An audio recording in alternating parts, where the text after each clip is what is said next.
요한복음 4장에는 사마리아 여인과의 대화에서 예수님이 이렇게 말씀하십니다. 이 물을 마시는 자마다 다시 목마르려니와 내가 주는 물을 마시는 자는 영원히 마르지 아니하나니 내가 주는 물은 그 속에서 영생토록 솟아나는 샘물이 되리라. 오늘 읽은 이 말씀과 연관되어지고 그리고 비슷한 말씀입니다. 이것은 예수를 믿는 사람들이 누리는 복에 대하여 말씀하고 있습니다. 다른 어떤 것으로도 채울 수 없는 그 기쁨과 만족을 바로 예수를 믿는 사람은 누리게 된다라고 하는 말씀입니다. 이 세상에는 많은 사람들이 예수님에 대하여 은혜의 길을 생각하며 그 길을 걸어가고 있습니다. 그러한 삶은 많은 것을 포기할 때도 있습니다. 우리는 교회를 다닐 때 그렇게 큰 제재가 없이 다닙니다. 하지만 이 세상에는 많은 제재 속에서 다니는 사람들이 있습니다. 가까운 북한도 그렇고, 북한은 아주 전 세계에서 가장 심한 곳이고요. 또 중국도 마찬가지입니다. 지금 많은 선교사들이 쫓겨나고 있습니다. 그리고 이슬람권에 있는 사람들, 그들은 예수를 믿는다라고 하는 그러한 일을 하게 되어지면, 그러한 고백을 하게 되어지면 그들은 그들의 사회 속에서 이제 모든 것들을 다 내려놓을 수밖에 없는, 직장도 구할 수 없고 자기의 가족 그리고 지역 공동체에서 버림받게 되어지는, 어떤 것도 할 수 없는 그러한 상황 속에 있습니다. 그런데도 예수님을 믿습니다. 그들이 세례를 받는다는 것은 나는 이제 이 공동체에서 공동체와 관계가 없다라고 하는 것으로 아예 끊어지는 관계를 갖습니다. 그럼에도 불구하고 세례를 받고 기쁨으로 하나님을 찬양합니다. 그들의 이 기쁨은 오늘 읽은 이 말씀 속에서 나오는 바로 내 속에서 솟아나는 주님을 아는 사람들이 누리는 이 모든 기쁨에 대하여 말씀하고 있습니다. 우리도 그 기쁨을 압니다. 우리도 그 기쁨을 알기 때문에 우리가 이렇게 예배를 드리는 거죠. 어떠한 그러한 제재 속에서라도 예배드리고 싶은 마음이 우리에게 있는 것은 바로 그 기쁨이 우리에게 세워지고 있기 때문입니다. 오늘 성경에서 누구든지 목마르거든 내게로 와서 마시라. 나를 믿는 자는 성경의 이름과 같이 그 배에서 생수의 강이 흘러나오리라. 그 배에서 생수의 강이 흘러나온다. 우리 안에서 그 모든 기쁨과 만족의 삶이 우리 안에서 넘쳐나는 것에 대하여 말씀합니다. 그렇게 살 수 있는 원천은 우리 안에 있습니다. 밖에서 어떤 조건들이 채워지는 것 때문에가 아니라 내 속에서 이루시는 하나님의 그 역사로 우리 안에서 흘러나와 모든 만족된 삶을, 기쁨의 삶을, 즐거움의 이 삶을 살아가게 되어진다라고 하는 것입니다. 성경에서는 그것이 내 배에서 흘러나온다라고 말씀하는, 끝없이 나오는 것. 그래서 예수님과 사마리아 여인과의 대화에서는 뭐라고 말씀하냐면 영원토록 솟아나는 이러한 하나님의 기쁨이 우리에게 있다. 즐거움이 우리에게 있다. 만족이 있다라고 말씀합니다. 이것이 가능한 것은 우리는 예전과는 다른 삶, 예수를 믿기 전의 삶과는 다른 사람이 되어져 있기 때문입니다. 바울의 표현을 빌리면 새로운 피조물이 되었다라고 하는 거예요. 고린도전서 5장 17절에 누구든지 그리스도 안에 있으면 새로운 피조물이라. 이전 것은 지나갔으니 보라 새 것이 되었도다. 예수님을 믿기 전의 삶과 예수님을 믿은 다음의 삶은 완전히 다른 것, 새로운 피조물이라고 말씀합니다. 그래서 무슨 일에든지 언제나 하나님의 삶을 살아가게 된다라고 하는 것입니다. 그런데 여기에 우리가 의문을 품습니다. 왜냐하면 우리는 그러한 삶을 많이 누리지 못하기 때문에 늘 부족함을 느낍니다. 어디에서 만족을 누려야 할지 우리는 잘 모릅니다. 성경에서는 내 배에서 생수의 강이 흐른다라고 말씀하고 있는데 우리 안에서 나오는 것은 우울함, 부정된 말, 암울한 미래에 대한 걱정, 이런 것이 많이 나오기 때문에 그렇습니다. 기쁨은 누립니다. 만족함은 갖습니다. 근데 그 시간이 너무 짧습니다. 잠시 누렸다가 잠시 만족함을 가졌다 여전히 또 걱정이 우리의 삶을 사로잡습니다. 어떻게 이러한 삶을 살게 되어지는가? 왜 우리가 이러한 길을 이루는가? 거기에는 여러 가지 많은 이유가 있지만 오늘 읽은 이 말씀 속에서 우리는 한 가지를 한번 찾고자 합니다. 성경에 어떤 분이 한 목사님을 찾아갔습니다. 친구 목사님을 찾아가서 이렇게 질문합니다. 어떻게 당신은 늘 기뻐하고 활기차고 밝은 얼굴로 살아갈 수 있습니까? 라고 이야기합니다. 이 세상에 돌아가는 그리고 우리 주변에 일어나는 수많은 문제들이 있는데 아무 걱정 없이 어떻게 살아갑니까? 라고 이야기해요. 그때 그 목사님이 친구에게 이런 조언을 해줬습니다. 4주간만 현재 듣고 보는 모든 소식들, 모든 뉴스, 사건, 문화적인 소식, 그것을 다 끊어보라. 기독교 방송이든 일반 방송이든 상관없이 현재의 사건, 문화적인 어떤 분석들, 미디어에서 나오는 수많은 소식들을 한번 끊어보라. 휴가라고 생각하고 한번 4주간만 그거를 끊어보라 라고 제안합니다. 왜냐하면 우리가 듣고 보는 것, 이것이 우리의 생각을 지배하기 때문에. 그런데 우리의 듣고 보는 생각들은, 우리 듣는 대부분의 뉴스들은 안 좋은 소식들, 걱정스러운 정보들로 가득 차 있습니다. 이 세계의 정치적, 경제적, 문화적, 영적 몰락으로 이루어 나가고 있다라고 하는 소식들이 넘쳐나고 있습니다. 거기에 사실만 전하면 되는데 이런 일이 있었다라고 하는 정말 뉴스, 사실만을 이야기하면 참 좋겠는데 거기에 늘 기자의 의견이나 해석이 있어서 작은 문제를 크게 확대시키고 별것 아닌 것들이 아주 대단한 위기가 온 것처럼 그렇게 포장합니다. 그리고 시청률 때문에 자극적인 뉴스들을 더 확대하고 부각시켜서 나타내고 있습니다.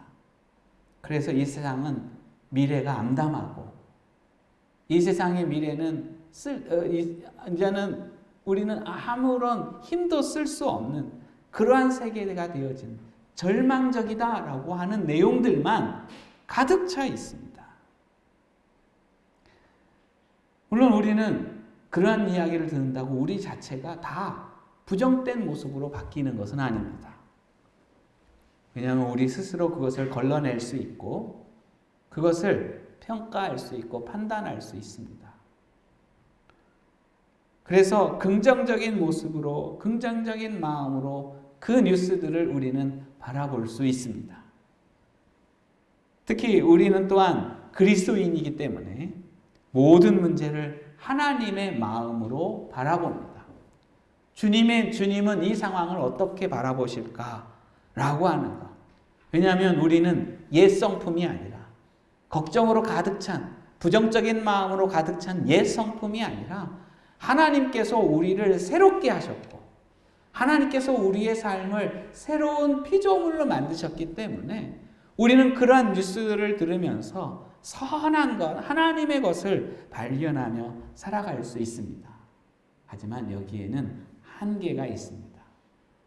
사람들마다 그러한 것들을 이해하며 이해하며 바르게 판단할 수 있는 그러한 한계가 사람들마다 다르게 있습니다. 거기에 똑같은 뉴스들이, 부정된 이야기들이 계속 듣게 되어지면 그러면 어느 순간에 자신도 모르게 그것이 진짜인 것처럼 그래서 우리를 깊은 우울감으로 몰아가게 합니다. 저는 예배할 때마다 요즘 많이 싸웁니다. 제 자신과. 왜냐하면 예배에 올라오려고 하면은 한 2시간 전부터 몸이 안 좋아요. 꼭 코로나 걸린 것처럼. 그래서 예배를 내가 이게 오늘 못한다고 해야 되나? 팔다리가 쑤신 것 같고 기침이 계속 나오는 것 같고 지금도 기침이 계속 나오는 것 같고 몸이 그냥 안 좋아요.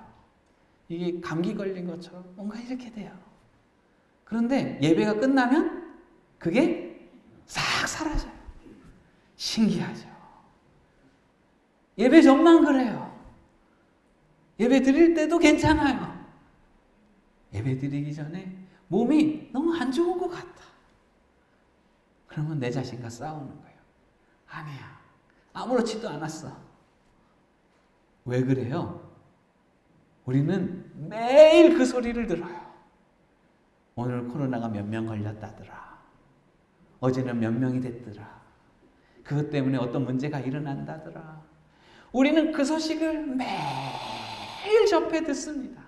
그러니까 내 자신도 나도 모르게 그것이 나를 지배하게 만드는 거예요. 어느 순간 벌써. 또 어떻게 되냐면 한 가지 소식만 계속 듣는 게 아니고 우리는 엄청난 양의 이 세상의 부정적인 이야기들, 죄악된 이야기들, 절망적인 말들, 영을 무너뜨리는 수많은 사상들을 우리는 계속 듣습니다. 우리는 그것을 들으면서 이건 이렇다, 저거는 저렇다 라고 하는 것으로 그것을 해석하고 이해하고 내가 하나님의 것으로 판단하려고 수없이 노력하지만 그 양의 한계가 있습니다. 그 양의 한계가 있어요. 그래서 수 없는 그 소식들을 들으면서 우리는 어느 순간 부정된 상황들이, 부정된 말들이, 우울한 미래에 대한 뜻이 내 삶 속에, 내 생각 속에 이미 자리 잡게 되어집니다. 한계가 있습니다. 처리하는데. 각자 다른 영적인 능력의 한계가 있어서 그 스스로 그것을 해결하지 못해. 결국 외부에서 들려오는 그 정보의 홍수 속에 밀려 자신도 모르게 거기에 허덕이고 있습니다. 그래서 하나님은 우리를 선하게 창조하였고 새로운 피조물로 만들었고 주의 말씀 속에서 그것을 해석할 수 있게 우리의 삶을 바꿔 놓으셨는데 어느 순간 우리는 그 모든 부정적인 마음을 다시 담게 되어지는 거예요. 그래서 이 목사님이 친구에게 4주간만 모든 것 끊어봐라. 거기에 사실 정보만 딱 뽑으면 좋겠는데 우리는 이미 그것을 뽑는 능력을 상실했기 때문에 그래서 우리의 마음을 한번 정돈하고 그 모든 것들을 끊어서 우리가 하나님 안에서 그 정결한 삶을 세워 나아갈 수 있게 만들어라 라고 하면서 권면하는 거예요. 하나님은 분명히 우리의 삶 속에 역사하고 계십니다. 그래서 성경은 이렇게 권면하고 있습니다. 빌립보서 4장 6절에서 8절까지의 말씀을 보면 아무것도 염려하지 말고 다만 모든 일에 기도와 간구로 너희 구할 것을 감사함으로 하나님께 아뢰라. 그러면 모든 지각에 뛰어난 하나님의 평강이 그리스도 예수 안에서 너희 마음과 생각을 지키시리라.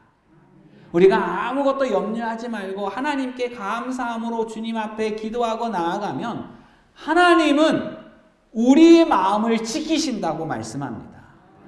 할렐루야. 우리는 그렇게 주님 앞에 나아가면 하나님이 우리 안에 역사하여서 내 마음을 분명히 지키셔서 주님이 나를 새롭게 창조하시고 새로운 피조물로 만드신 그 은혜의 삶, 날마다 기쁨이 넘치고 내 속에서 생수의 강이 흘러넘치는 삶을 살아갈 수 있게 하나님은 만드십니다. 그러기 위해서 우리가 해야 할 또 한 가지는 뭐냐 하면 계속해서 읽으면 끝으로 형제들아 무엇에든지 참되며 무엇에든지 경건하며 무엇에든지 오르며 무엇에든지 정결하며 무엇에든지 사랑받을 만하며 무엇에든지 칭찬받을 만하며 무슨 덕이 있든지 무슨 기림이 있든지 이것들을 생각하라. 무슨 말씀이냐 하면 염려 없이 하나님 앞에 나아가면 주님께서 우리의 마음을 지키셔서 우리의 마음을 새롭게 만드시는데 거기에 더해서 우리가 해야 할 일들은 뭐냐 하면 언제나 참된 것을 마음에 품고 언제나 경건한 것을 듣고 언제나 옳은 것을 바라보고 언제나 항상 덕이 되어지는 말을 하는 삶을 살아가는 것, 이것을 우리가 해야 된다라고 하는 거예요. 그러한 것을 통하여 우리의 마음을 지키는 것이다 라고 하는 것입니다. 하나님은 우리에게 기쁘고 만족된 삶을 주십니다. 그렇게 살도록 주님께서 우리를 만들어 주십니다. 그런데 우리는 자꾸 죄악된 소식들, 죄를 어떻게 짓고 있느냐라고 하는 이야기들, 거기에 우리의 온 마음을 쏟습니다. 짜증나고 분노함을 일으키는 그러한 뉴스들에 마음이 올라갔다 내려갔다.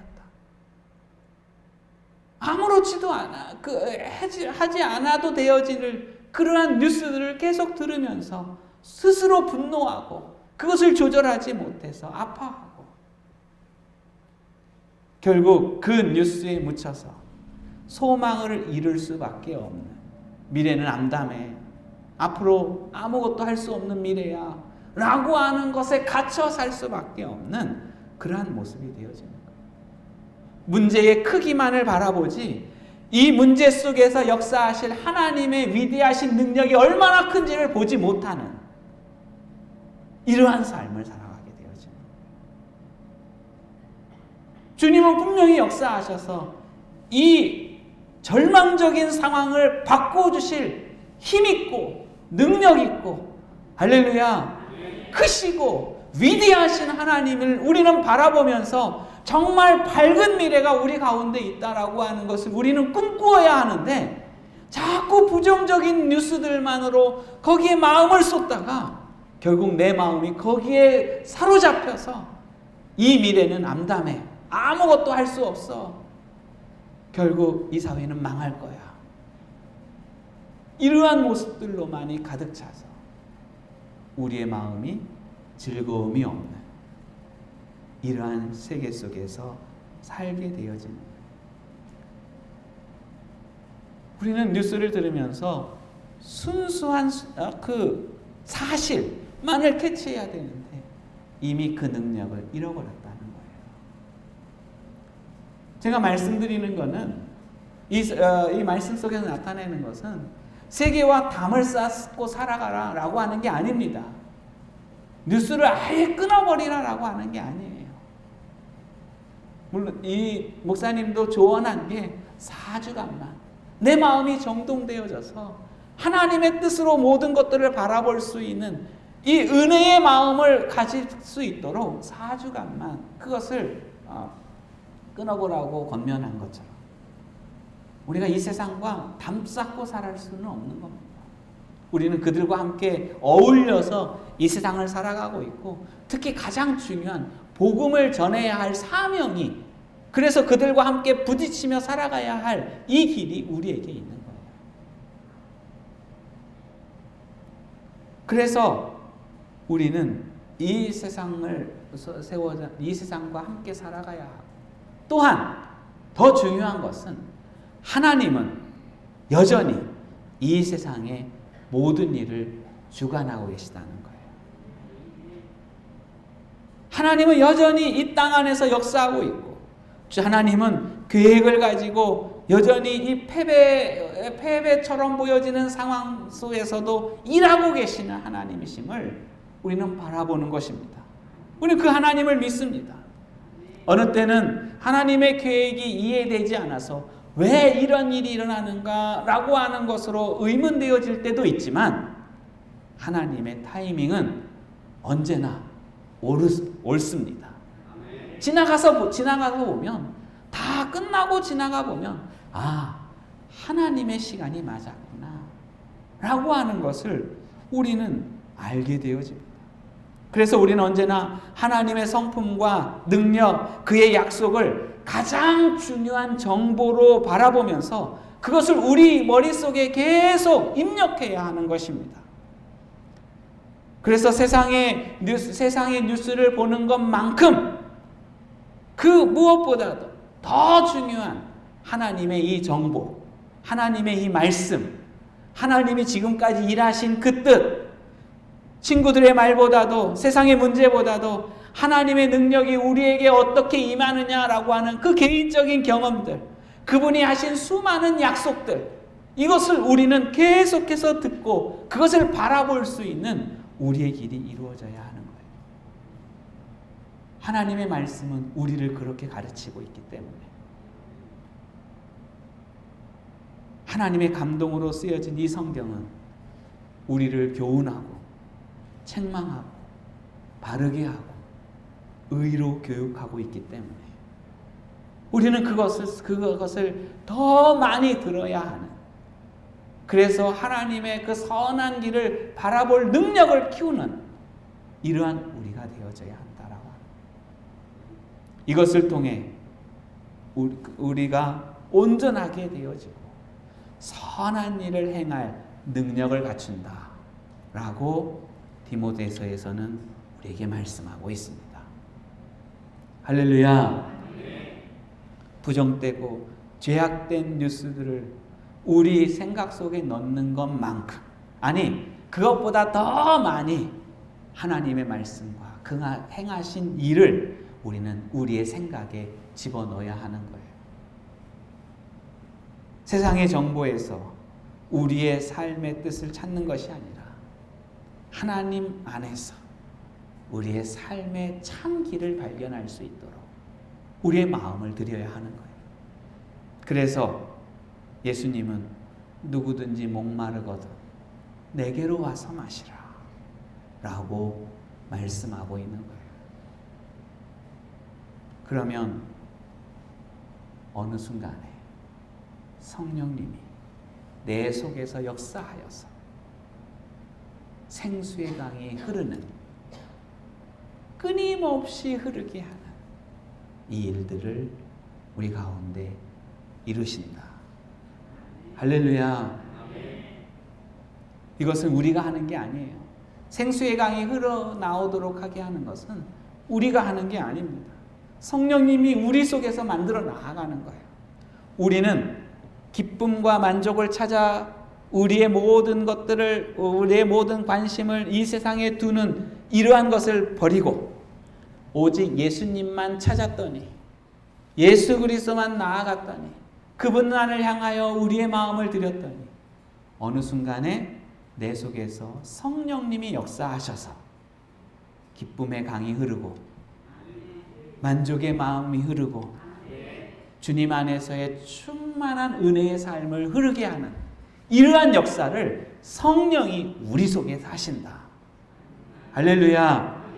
그래서 39절에는 이렇게 말씀합니다. 이는 그를 믿는 자들이 받을 성령을 가르쳐 말씀하신 것이라. 우리는 작은 일을 했지만 하나님이 우리 속에서 큰 일을 하십니다. 그래서 세상의 뉴스에 많은 마음을 쏟기보다는 아니 쏟으세요. 근데 그것보다 더 많은 것으로 하나님의 말씀과 주의 행하심에 대하여 기억하고 찬송하고 그분을 바라보는 이 일들로 세워나갈 수 있게 되어지길 축복합니다. 여러분들이 차를 한 대 샀다 생각해 보세요. 새 차를 샀어요. 그러면 어떻게 합니까? 함부로 아무데나 안 세워요. 혹시 누가 내가 차를 세워놨다가 누군가 옆에 차를 세워갖고 뭉콕해갖고 거기 기스가 탁 나면 어떻게 할까 해서 가능하면 뭉콕 안 할 만한 곳에 갖다 세워. 험한 길 안 가고 그래서 비포장도로 거의 안 가려고 하고 그리고 자동 세차 안 들어가죠. 왜냐면 혹시나 앞에 차가 큰 먼지 모래더미 들어갔다 온 차가 혹시 내 앞에서 가갖고 그 먼지가 남아 있어서 내 차를 팍 긁으면 어떡할까 해갖고 가능하면 자동 세차 안 하고 손 세차 싹 하고 매일 닦고 세차 사면 그러잖아요. 그런데 하나님이 우리를 새로운 피조물로 만들었는데 하나님이 우리의 몸을 새로운 모습으로 만들었는데 우리의 몸을 우리의 마음을 함부로 굴리면 안 되잖아요. 그 더러운 뉴스에 좋지 않은 소식들 계속 분노를 일으키는 그러한 뉴스들에 계속 찾아가고 또 찾아가고 또 찾아가고 어떤 일이 또 있었나 또 무슨 일이 있었나 계속 그것을 들으면서 마음에 올라갔다 내려갔다 올라갔다 필요 없잖아요. 우리는 사실만 들으면 되는데 우리의 마음을 소중히 다뤄서 그래서 세상을 바라볼 때 하나님의 눈으로 바라볼 수 있는 할렐루야 이 길을 만들어 나가야 하는 거예요. 새 물건을 사면 소중히 다루는 우리가 우리의 마음도 소중히 다루어서 하나님의 모든 거룩함을 잘 이루어 나가고 깨끗함을 유지하고 하나님이 처음 창조하신 그 기쁨의 삶을 잘 누리는 우리가 되어져야 하겠습니다.